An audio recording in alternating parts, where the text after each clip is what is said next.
When I started my business in 1995, it was very difficult. I had an idea. I invited 24 of my friends to my apartment because that year I went to Seattle, my first trip to the USA. I never touched computer in my life before because computer was so expensive to me and so complicated. After 2 hours of explaining what I'm gonna do, internet, and 23 of them say, forget it. He said, this thing never worked because there's no such thing called internet in the world. You know nothing about a computer, so why you wanna do this? And only one people, he said, Jack, if you wanna try it, just to try it. But if there's something wrong, just come back. And after a whole night thinking, I say, I still wanna do it. Because most of the people, they have a fancy ideas in the evening, but in the day, when they wake up in the evening or in the morning, they go back to do the same job.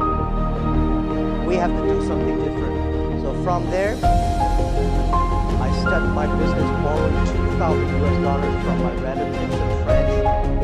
That was my trip. I call myself like a blind man riding on the back of blind tigers. And those people who are expert of riding horses, they all fall down and I'm still surviving. Since 1995 I started business, I almost failed every project, never survived. None of us have money. But if somebody say, I give you $1 million and I give you trust, which one I would choose? I choose those people who give me the trust.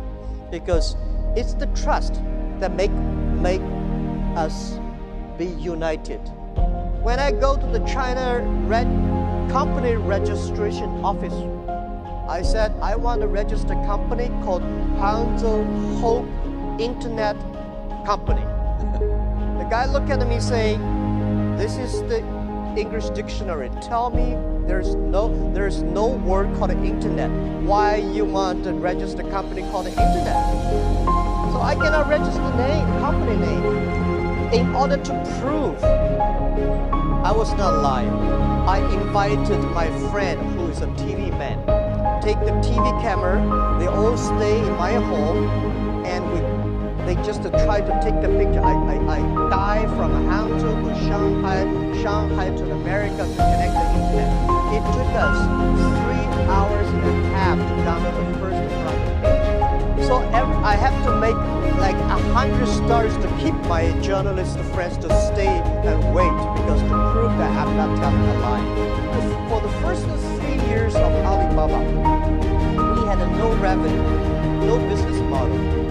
From 1999, we have 18 founders to now we have close to 60,000 people. Our sales, called GMV last year, is over $550 billion. And it's just the beginning. We will probably go across $1 trillion in 3 years. We do not think we are a company. We think we are economy. And we hope in 20 years, by year 2036, we will be the 5th largest economy of the world.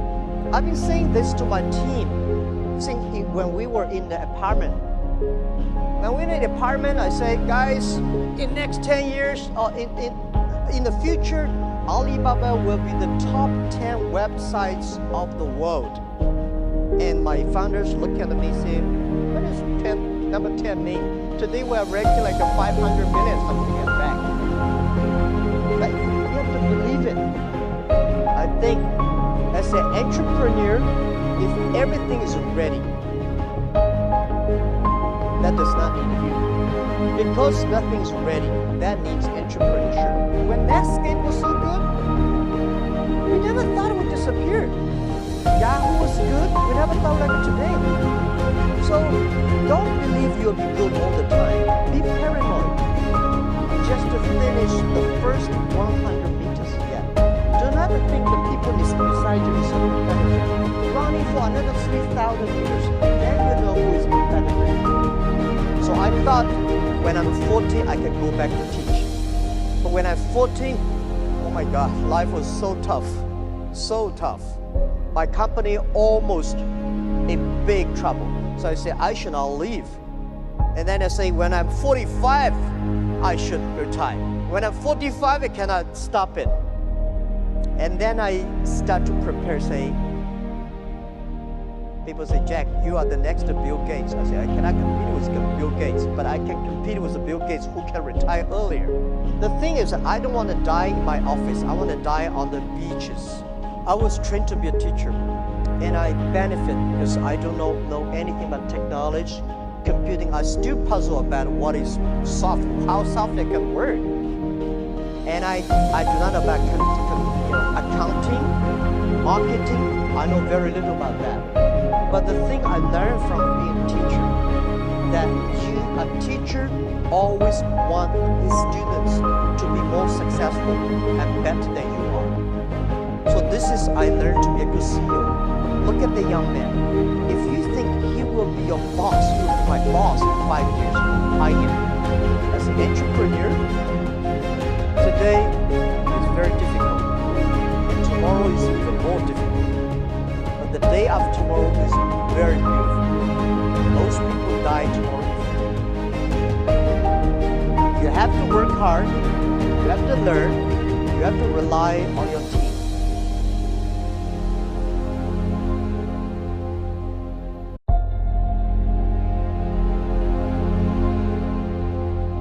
I wonder how many dead one-planet civilizations there are out there in the cosmos. Maybe they're among us, I don't know.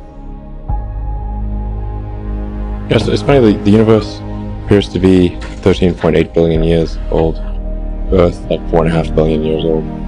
In another 500 million years or so, the sun will expand and probably evaporate the oceans and make life possible on Earth. Which means that if it had taken consciousness 10% longer to evolve, it would never have evolved at all. But I think this is one of the great questions in physics and philosophy, where are the aliens? Maybe they're among us, I don't know. Do you think we'll make contact with aliens within the next 50 years? Well, that's a really tough one to say. So, and what it suggests is there's this great question, it's called the Fermi paradox. Like, where are the aliens? Like, if there are so many planets out there, and the universe is almost 14 billion years old, why aren't the aliens everywhere? And this is one of the most perplexing questions. If there are super intelligent aliens out there, they're probably already observing us. That would seem quite likely, and we just are not smart enough to realize it. Any advanced alien civilization that was at all interested in populating the galaxy, even without exceeding the speed of light, even if you're only moving at, say, 10 or 20% of the speed of light, you could populate the entire galaxy in, let's say, 10 million years. Maybe 20 million years max. This is nothing, in the grand scheme of things. What are the important steps in the evolution of life? How do you decide that anything is important? I think the lens of history is a helpful guide here. Over time, things that are less important kind of fall away. What are the most important elements in the history of life itself? What would any intelligent species say, oh, those were really important items? Well, there's obviously single-celled life, multicellular life, plants and animals. The animals, things going out of the ocean onto land, having mammals, consciousness. There's about maybe 10 or so big ones on that list. And on that list will also fit the extension of life to multiple planets for the first time. Extending life to another planet is a huge quantum leap. You have to go hundreds of millions of miles across extremely hostile environment to a planet which is completely unlike anything you've evolved to live on. And that's just really an extremely difficult problem. In fact, I think it's an impossible problem without the advent of consciousness. So consciousness is a necessary precursor for that. Consciousness, it's the next step, actually, because you really kind of need consciousness to design vehicles that can transport life over hundreds of millions of miles of irradiated space to an environment that they did not evolve to exist in.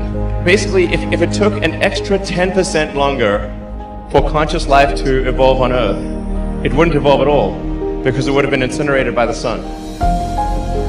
It appears that consciousness is a very rare and precious thing, and we should take whatever steps we can to preserve the light of consciousness. And the window has been open. Only now, after 4.5 billion years, is that window open. That's a long time to wait, and it might not stay open for long.